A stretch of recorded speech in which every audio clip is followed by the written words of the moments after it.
We're back with another episode of Chatty Art with myself and Sandra. And today it's my turn. The roles reversed now.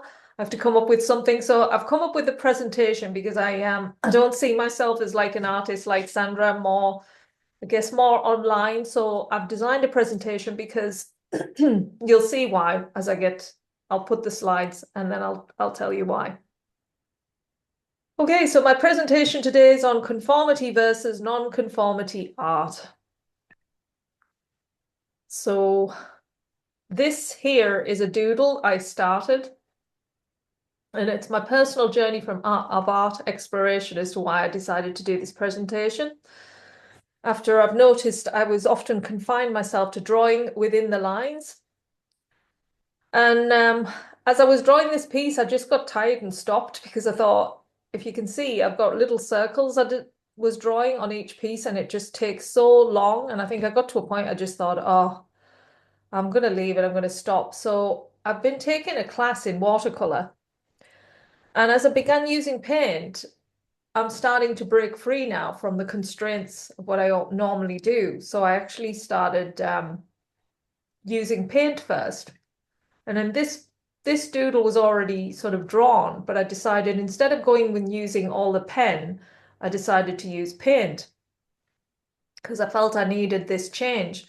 And my doodles were becoming tedious. I wanted to embrace a more fluid, spontaneous approach. So this made me reflect on how I actually approach not only art, but my life itself. I've noticed that I can be quite strict in some parts of my life, and other areas I'm quite fluid. So it was funny how it was showing up in my artwork. So last night, I decided just to use paint on this one. And then I put in the pen afterwards, and you can see it's a lot more just bigger, I guess, and more, it feels more spacious as opposed to the doodles. They just seem more constricted. Yeah. So yeah, that was the piece. So conformity versus non-conformity in art. Art can embody both conformity and non-conformity, reflecting our nature and encouraging us to examine our own lives. So non-conformity in art. So I'm going to go through some artists and different forms of art that break the traditional norms. So these are the ones that are the non-conformist art. And we're starting off with abstract expressionism, which is spontaneous and expressive art. And the famous artist, Jason Pollock. This piece here is called, well, it was initially called Number 11, but because it was in a gallery, it was turned to be called Blue Poles, because he normally liked to number things rather than putting a name to it because it sort of restricts things. And I noticed when I was looking through his work that this historian, Dennis Phillips, he said that the specific rather than ambiguous title limits our field of comprehension and does the painting a singular disservice because we look for the poles and miss much of the rest. The name is simply too distracting. And I don't know about you, Sandra, but I agree, because if when I'm looking at that, I just see blue poles now. I don't actually look for anything different, whereas I think with an abstract piece, if you don't have a title, your mind makes up, well, it looks for different things and it sees different things in the art. So I do agree with Dennis Phillips that it does restrict it once they call it blue poles, because on the top one, that's all I see now. It's like, that's what stands out to me. Yeah, it simplifies the art. So it's not as interesting, Yeah, because you don't get your own perspective view of it. exactly. Well, as much. Let's just put it that way. Mm-hmm. So the next type of art that's non-conformist is surrealism, and the famous artist Salvador Dali, which I'm sure you know this piece, Melting Clocks. He explores the unconscious mind, dreams, and the irrational juxtaposition. Surrealism often defies logic and conventional artistic techniques, creating bizarre and thought-provoking imagery. Now, in this piece, it's about the persistence of memory. The melting clock symbolized the subjective and fluid nature of time, particularly in the realm of dreams and the subconscious. They represent times as being relative, not rigid, and can also be interpreted as reflecting the passage of time in our memories. Dali himself suggested that the clocks were inspired by the melting appearance of cheese. That's Oh, that's interesting. got his inspiration. Yeah, and you do see that now when you look at it. But yes. I would never have thought that ever. There you go, see, Nope. artists get their ideas. Mm-hmm. The next form of non-conformist art is street art, and the most famous I would find is Banksy. And this is the girl with the balloon. Mm-hmm. This kind of art often operates outside the conventional art world, using urban spaces as their canvas to convey social and political messages while breaking away from traditional art forms. And for this piece, just to give you a bit of background, it's called The Loss of Innocence. The gesture and the red balloon, an archetypal symbol of childhood and freedom, present a powerful message that can be read in a number of ways. Whether you see the girl as losing the balloon or about to catch it, the meaning can be interpreted as a loss of innocence or the arrival of new hope and love, which I thought was lovely. That I was like, yeah, I guess that again shows our mindset, doesn't it? You can be looking at it and think in a pessimistic way that it's like, oh, she's lost her innocence, or you can see it more in an optimistic way that, you know, she's gaining hope. Or it could just bring back memories of being a child and flying kites. Yeah, yeah, exactly. Yeah, You know, just something very simple. mhm. Yeah, even looking there closer on it, it looks kind of skeleton, like a skeleton as well. Like if you look closer at the white part, Mm-hmm. it could be sort Mm-hmm. of like an X-ray vision of the girl as well. So you can Mm-hmm. see so much in, yeah, people's artwork. Yeah, I see that too. I can see what you're saying. Hmm. And then the last piece of non-conformist art is performance art. And artists such as Yoko Ono uses their bodies and actions as the medium, often eschewing conventional artistic materials and practices to explore the concepts of endurance, presence, and the interaction with the audience. So these are wish trees that she planted for London, they started in 1996. And she's actually got them all over the world. So people come and they basically put their wishes onto these trees with the so it's like they're growing and expanding. She's got them in, I believe, New York, Dublin, Paris. So they're all over the world, really, just I've never even heard of those things. yeah, I've never heard anyone even mention them who right. travel. Yes. Well, it So, depends, isn't it? People go to different places. Not everybody's into art and looking at different things like this, but yeah. yeah, but that's just outside. It's not like they're going to a gallery, right? No, but I it's mean, if I really was good. in that area traveling and Hmm. I saw those, that would really stand out. I would be taking pictures and I would be telling people when I Yeah, got home, like, oh yeah, I saw these really unusual trees with messages on them. yeah, So that's pretty unique. But yeah, it's weird. I've never heard of anyone mention them. yeah, there you go. Well, they're there in Hmm. to see. Live and learn. So we're going now to the conformity in art, which is conversely, these art forms adhere to strict rules. So the first one, classical art. The work of artists like Raphael, who adhered to rules of perspective, proportion, and anatomy that defined the Renaissance period. Classical art often emphasized harmony, balance, and idealized beauty. And this is his famous piece, Transfiguration of Christ Rising. It was his sort of obsession with that sort of side of the Bible. Mhm. Yes, he has some pretty amazing pieces, does Raphael. Always depicted people really beautifully. Geometric abstraction, another conformity art. So artists like Pete Mondrian created works based on strict geometric shapes and primary colors adhering to specific compositional rules. Mondrian's composition with red, blue, and yellow exemplifies a systematic approach to color and form. So as you can see, it's quite unified, and he's used color just in the right way. It does give balance, I guess, how you're seeing it. You can see the balance in this piece. But yeah, be nice as glass Yeah. I thought as well, like you see those stained glass Yeah. windows. Yeah, I could see it would look nice like that in a window. Hmm. I'm not a fan of that though. No, it's a bit too plain for Or me. yeah, And this is op art, which is optical illusion art. Artists like Brigitte Riley employed precise patterns and mathematical principles to create optical illusions. Their works require strict adherence to geometric arrangements and color construct. So, yeah, a very confined piece of art here, but it gives you that, like, I don't know, when you look at it for long enough, it seems like you're going into a bit of a trance. moving. It's taking you into this sort of circular world. Or it looks like it's moving in a way, Mm. like Hmm. it's going to spin.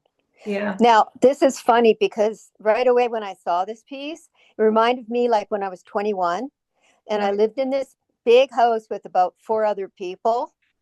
And we used to have, friends come over all the time because, we were partying at that age or whatever.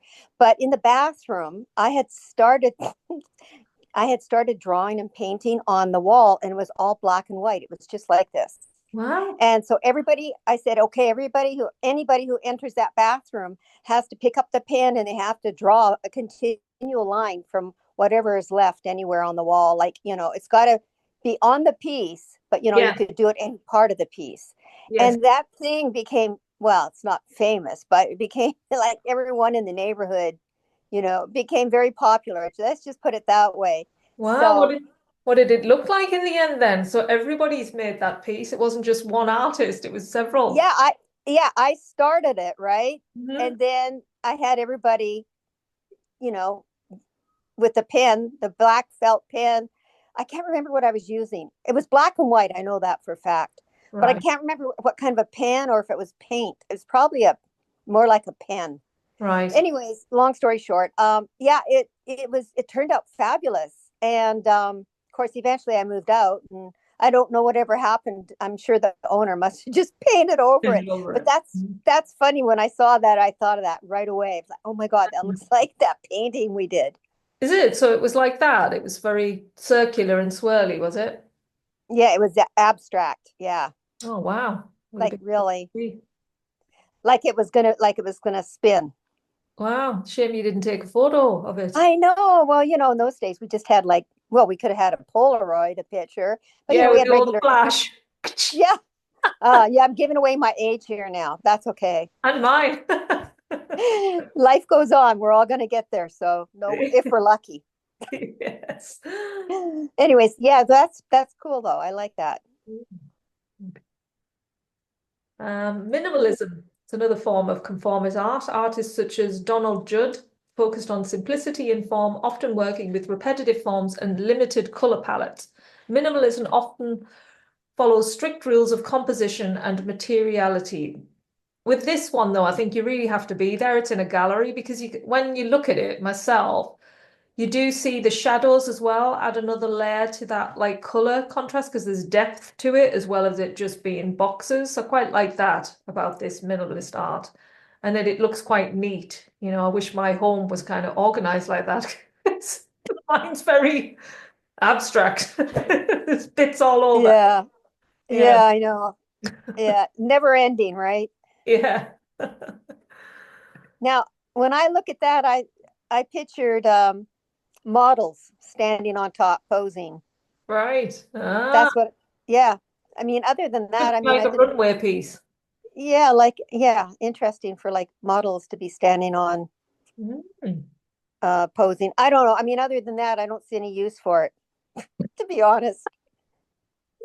Yeah, well, it's something pretty, I guess, and for people just to art's meant to really provoke your mind into different realms. Yeah. I think, it's like you go to places like that and being there, Mhm. it might spark an idea with your home. You might think, oh, I might do something that with my shelves, and make it look really colorful rather than just being plain. Or, Well, I like that idea as yeah, shelving. I just don't yeah, like the idea of it's just sitting on the floor. But it's in an art museum, I gather. So yes, it is, yeah.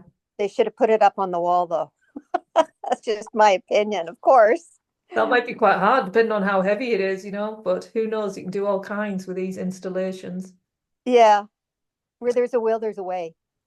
Yeah, so my encouragement is to explore everybody out there who's watching, either your art, whether you're like look or an artist in, say, a writer or painter, whatever type of art you're in, like what kind of art are you doing right now? And is it quite rigid or is it too flowy maybe and you want maybe just try something different, try maybe the conformist art or the non-conformist art, whichever way you feel. And if you're not an artist, maybe your routine goes a certain way. You do certain things all the time. Maybe shake that up a little bit and just do something different. Because I know with myself, just stepping outside of the realms of my doodles and painting, I'm finding that my art's changing a bit more, and yeah, I'll just show you a couple of pieces actually. Yeah, let's see. Let me just. So that's the end of that. Thank you very much. And I'll show you the pieces I've got. Yeah, I started this art class and we were doing some bugs.